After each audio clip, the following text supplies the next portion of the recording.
이게 무슨 뜻이냐면 내 삶을 하루하루 꾸준함 가운데 알차게 보내는 것, 그것을 갓생이라고 말합니다.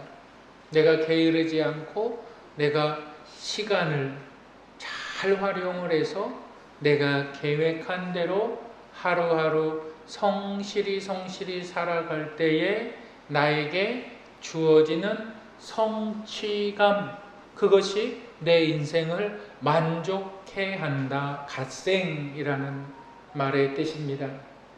오늘 본문이 그것을 이야기하고 있습니다.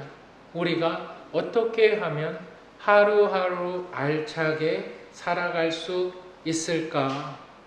오늘 본문을 통해서 그 답을 발견하시는 분들이 되시기를 주님의 이름으로 축복합니다. 오늘 함께 나눌 말씀의 제목 함께 따라 하시겠습니다. 갓생 살고 싶은 너에게. 갓생 살고 싶은 너에게. 내 삶에 내가 만족을 누리고 내 삶에 기쁨이 있고 내 삶에 감사가 있고 내 삶에 보람이 있는 것, 그것이 갓생이에요. 그런데 이러한 삶을 어떻게 살아갈 수 있을까? 본문은 거기에 대한 분명한 답을 제시해주고 있습니다. 우리가 기억해야 하는 첫 번째가 있는데, 갓생, 우리가 기억해야 하는 첫 번째, 여러분 한번 따라 하시겠습니다. 작은 일에 충성하자. 여러분, 우리가 작게 보여도 진심으로 행동할 때 그것이 진짜다. 그것이 1번 대지입니다. 우리가 진심으로 행하는 일, 그것이 1번 대지입니다. 여러분, 우리 본문 23절을 한번 다 같이 읽겠습니다.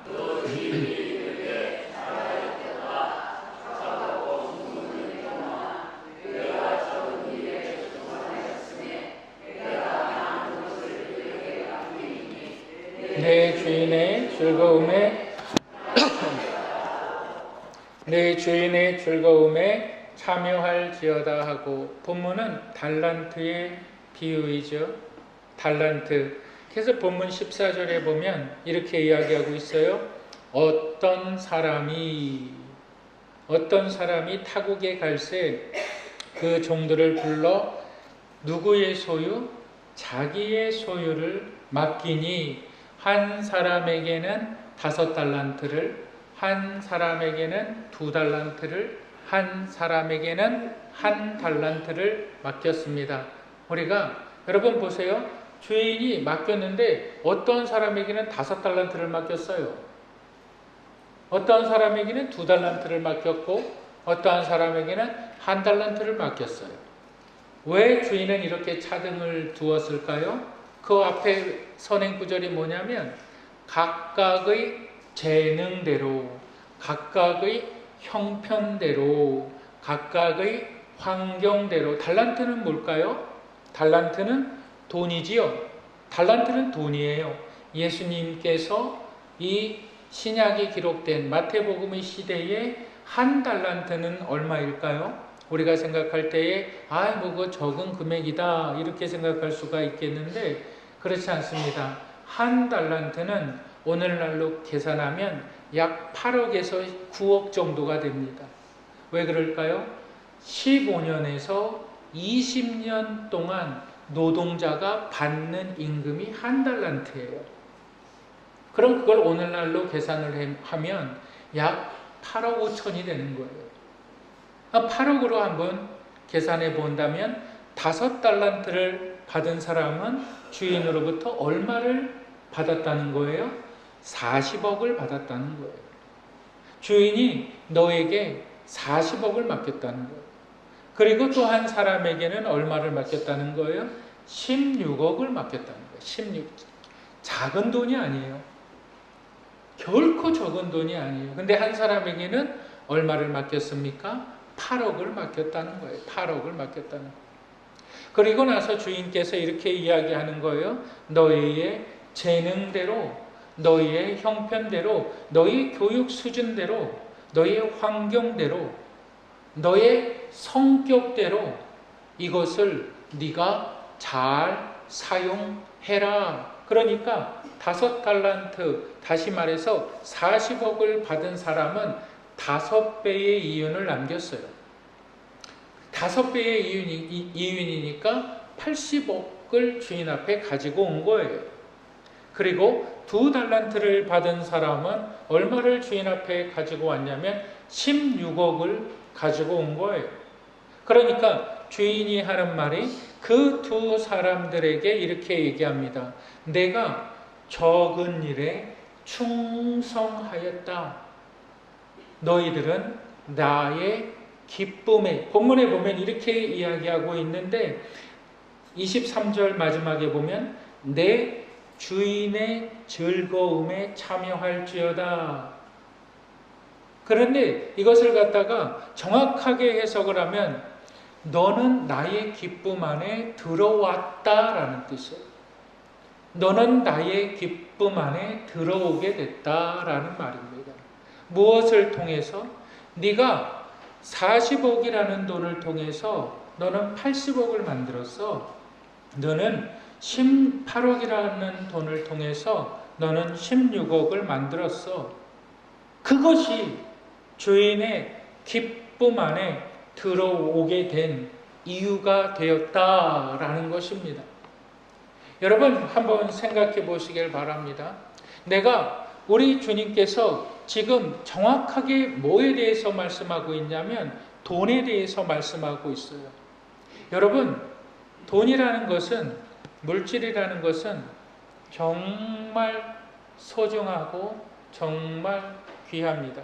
제가 저희 교회 권사님께 몇십 년 전에 들었던 이야기인데 그걸 제 마음속 깊이 새기고 있어요. 그게 무슨 말이냐면 그분이 그런 말을 했어요. 돈은 부자에게 10,000원이 귀하면 가난한 사람에게도 10,000원이 귀하고 가난한 사람에게 귀한 10,000원은 부자에게도 똑같이 귀하다. 똑같이 귀하다. 내 돈이 소중하면, 내 돈이 그렇게 소중하면 남의 돈도 그렇게 소중한 거예요.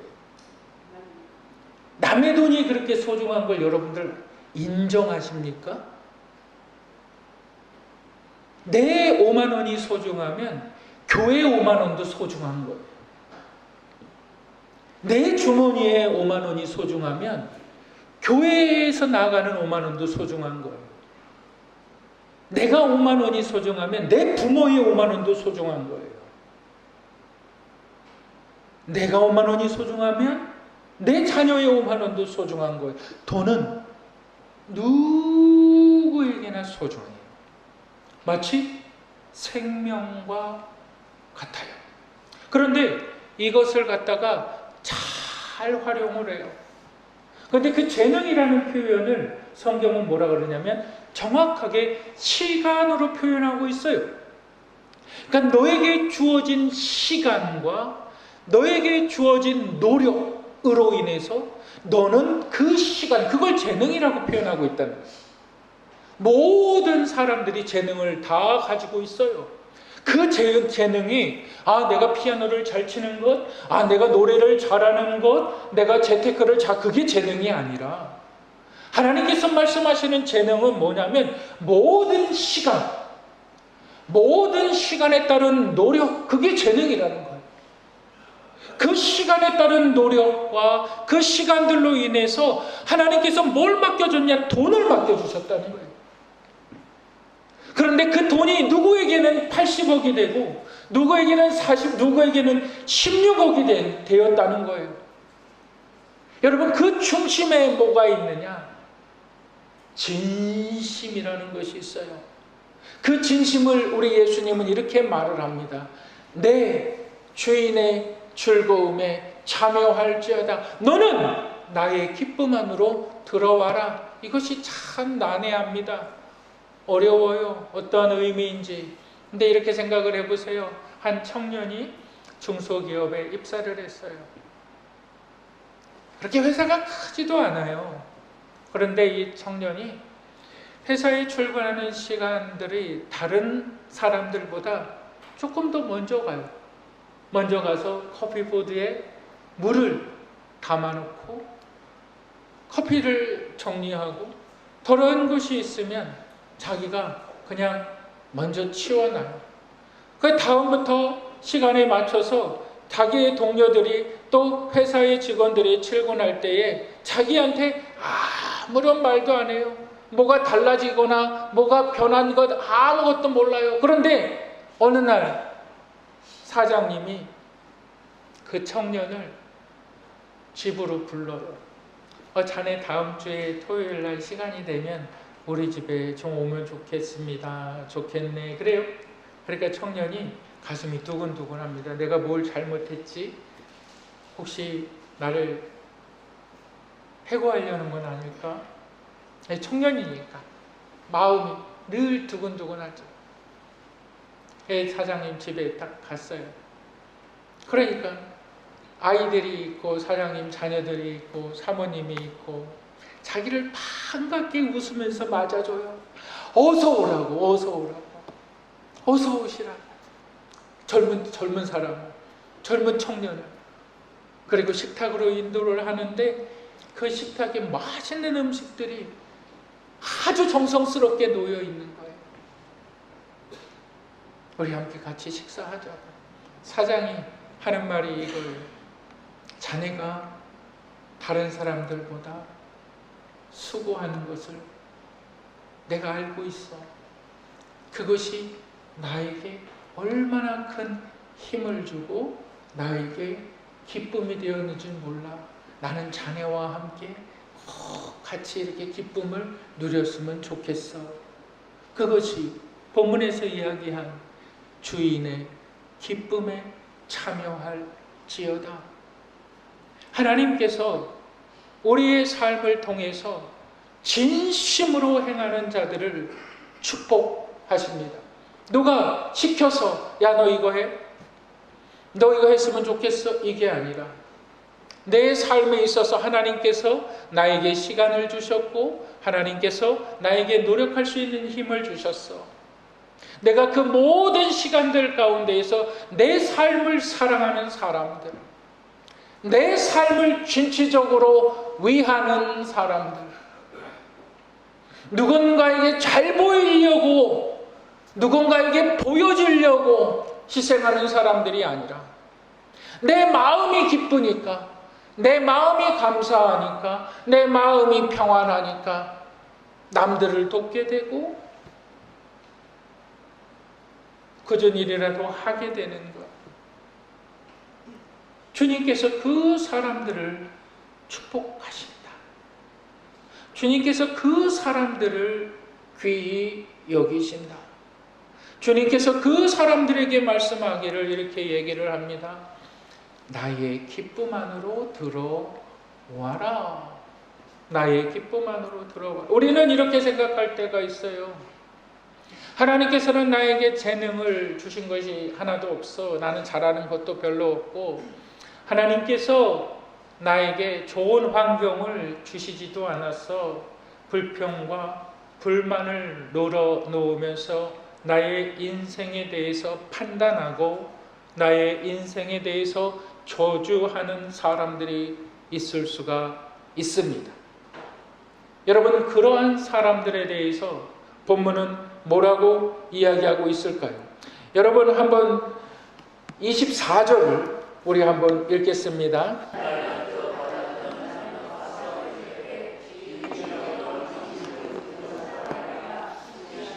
에서 거두고 해치지.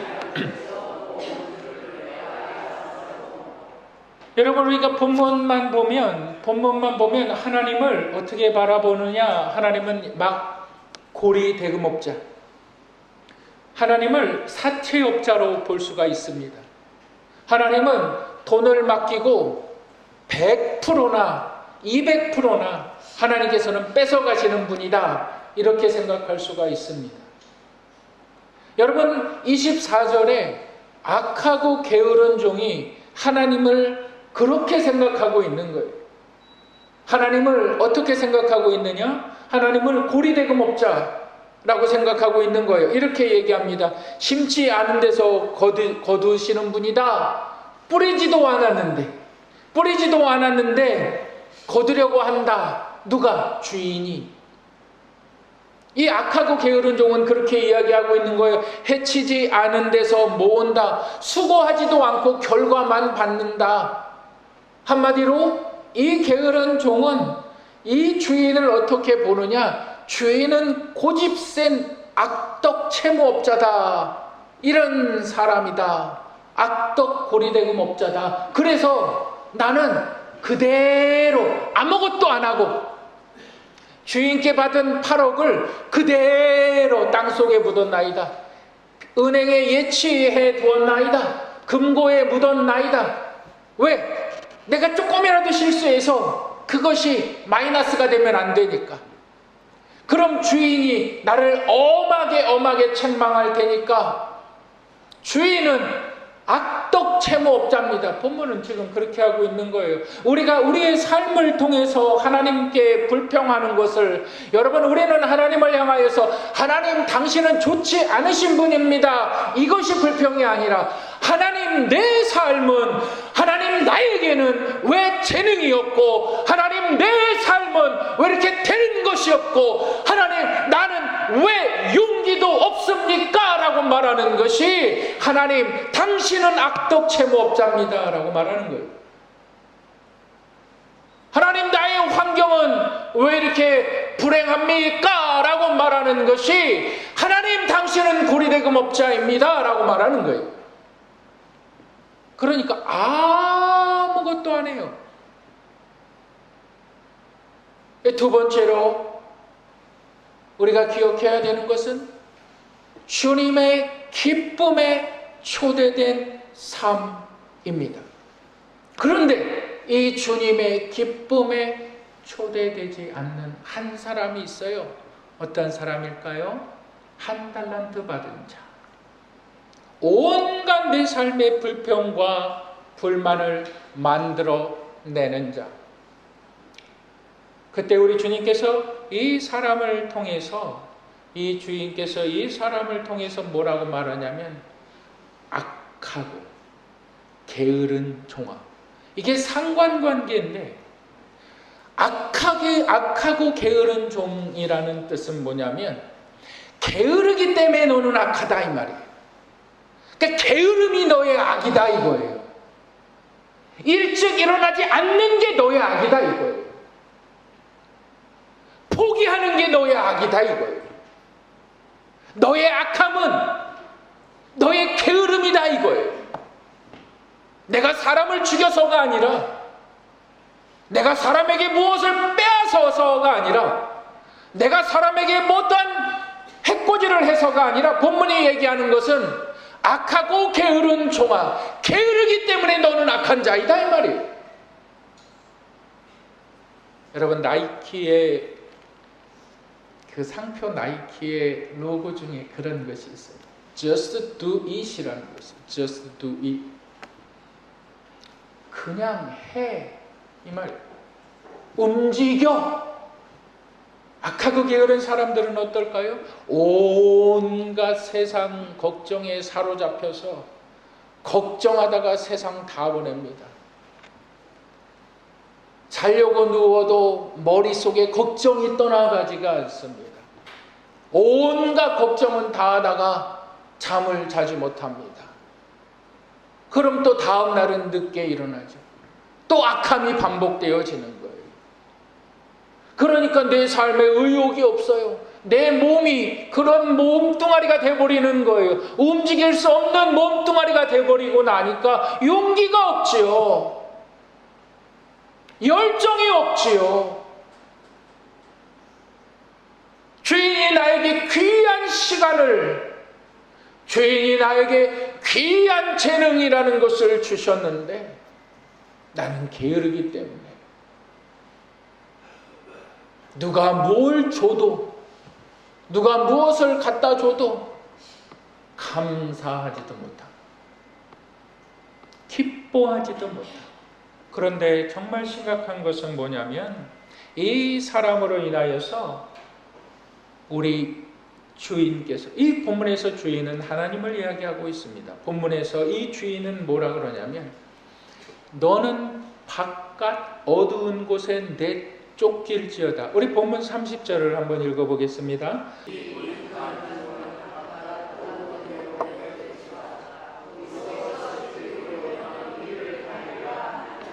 이 무익한 종, 달란트를 하나님께서 물질을 맡겼어요. 달란트는 돈이에요. 쉽게 생각하세요. 그런데 이 무익한 종은 자신의 재능으로, 이 자신의 시간과 정성으로 그것을 만들어 나가질 못해요. 그랬을 때 우리 주님께서 이 악하고 무익한 종을 밖으로 어두운 곳으로 내어쫓습니다. 주인과의 관계가 단절되어 버리는 것. 거기서 슬피 울며 이를 갈리라. 아무리 억울해해도, 아무리 네가 가슴을 치고 한탄해도 너는 돌이킬 수 없다. 무엇이요? 게으름이요. 무엇이요? 나태함이요. 여러분, 이 본문은 복음을 설명하고 있습니다. 어떤 복음을 설명하고 있냐면, 하나님께서 우리에게 물질을 맡기셨습니다. 여러분들의 형편대로, 여러분들의 시간대로 그것을 잘 활용해야 합니다. 여러분, 본문은 거기서 끝나는 것이 아닙니다. 본문이 이야기하는 것은 네가 예수 그리스도의 십자가의 은혜를 받았으면, 네가 예수 그리스도를 믿음으로 영접하였으면 너의 삶의 태도와 방향이 그것을 증명한다라는 뜻이에요. 여러분, 사람이 어떠한 삶을 살아가는가, 그것은 그 사람의 돈이 사용되어지는 것을 보면 알아요. 그거는 모든 것이 다 똑같아요. 회사들도 그렇고요, 학교도 그렇고요, 가정도 그렇고요. 그 돈이 어떻게 사용되어지고 있는가 하면 그 사람의 믿음이 정확히 드러나요. 그 사람의 믿음이 정확히 드러나며 그 사람의 신앙과 그 사람의 구원함을 정확히 증명해요. 내가 내 삶에 예수 그리스도의 은혜를 발견했는데, 내가 하나님을 위하여서, 하나님의 일을 위하여서 내 생명 같은 돈이 사용되어지지 않는다?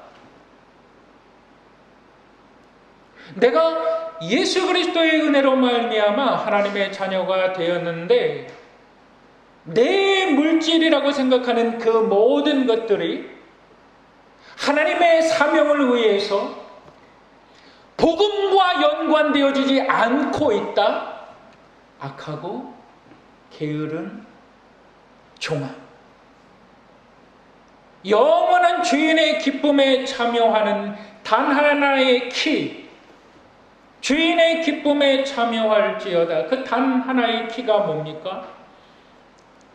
주인의 칭찬이었어요. 너는 내가 맡겨준 것을 너는 잘 활용했다. 이 말이 뭐냐면 내 뜻 가운데 네가 사용했다라는 말이에요. 그것을 하나님께서 배로 늘리시고 그것을 하나님께서 5배로 늘리신다라는 말이에요. 그래서 신앙 있는 사람들, 믿음 있는 사람들은 헌신하면 할수록, 하나님 앞에 헌신하면 할수록 부유해지는 거예요. 하나님 앞에 드릴수록 부유해지는 거예요. 본문이 그것을 이야기하고 있어요. 왜? 하나님은 그 사람들을 통해서 더 일하게 하시길 원하시니까. 내가 교회를 사랑합니까? 하나님을 사랑합니까? 자신의 헌금을 보면 알아요. 내가 정말 하나님을 사랑합니까? 내가 정말 내 안에 예수 그리스도에 대한 믿음이 있습니까? 그 물질의 모습을 보면 알아요. 바깥 어두운데 쫓겨나리라. 여러분, 이것은 복음에 대한 말씀이고 이것은 구원에 대한 말씀입니다. 여러분의 물질은 어떻게 사용되어지고 있습니까? 초등학생들에게 이러한 질문을 했어요. 너희들이 가장 원하는 것이 뭐야? 가장 바라는 것이 뭐야? 그러니까 아이들이 저 때는 그런 것 같아요. 어떤 유명한 사람이나 위대한 사람들이 되었으면 좋겠어. 이렇게 말을 하는데 지금 아이들은 그렇게 이야기하지 않습니다. 재물이요, 돈이요. 아이들, 초등학생 아이들, 인격이 형성되어지기 전에 아이들이 여러분 그렇게 이야기하고 있어요. 여러분들은 어떤가요? 맞지요? 우리라고 뭐 특별하게 다릅니까? 아니요, 우리도 같아요. 물질의 소중함을 알아요. 물질의 귀중함을 알아요. 그런데 하나님께서 물질을 축복하시는 방법을 본문은 이렇게 기록하고 있어요. 네 시간과 너의 정성을 진심으로 사용할 때 네가 하나님께서 맡겨주신 그 물질들이 5배로 불어나서 하나님은 더 큰 일. 그러면서 우리 주님께서 하시는 말씀이 뭐라 그러냐면 내가 너에게 더 큰 일을 맡기리라. 이렇게 말하고 있는 거예요. 더 큰 일을 맡기리라. 그런데 한 달란트를 그냥 내버려둔 사람에게는 어떻게 말합니까? 너는 영원한 형벌에 취해져야 마땅하니라. 이 본문이 하나의 물질을 이야기하면서 우리의 영혼을 이야기하고 있다는 것. 본문이 물질을 이야기하면서 우리의 구원을 이야기하고 있다는 것, 우리의 삶을 이야기하고 있다는 것. 본문을 따라서 우리가 실천한다면 우리는 갓생, 정말 부족함 없는 인생을 살아가게 됩니다.